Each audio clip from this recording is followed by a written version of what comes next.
একজন বিনয়ী নম্র গৃহবধূ আমাদের চোখের সামনেই আপসহীন নেতৃত্বে রূপান্তরিত হলেন এবং জনগণের ভোটে নির্বাচিত হয়ে দেশের প্রধান নেতৃত্বে পরিণত হলেন।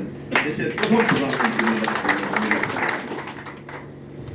এই দেশে নির্বাচনের মধ্য দিয়ে এইভাবে জনগণের কাছে গ্রহণযোগ্য নেতৃত্বের নেতায় রূপান্তরিত হওয়ার ইতিহাস একমাত্র 1970 শেখ মুজিব পেয়েছেন, 1991 দেশনেত্রী বেগম খালেদা জিয়া পেয়েছেন এবং এখন 2026 এসে আমাদের নেতা তারেক রহমান পেয়েছেন।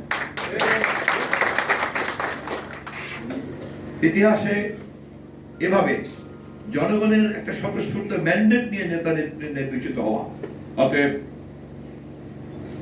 স্বাধীন বাংলাদেশে দুইবার গণঅভ্যুত্থান প্রধান নেতা নেত্রী নির্বাচিত হয়েছে।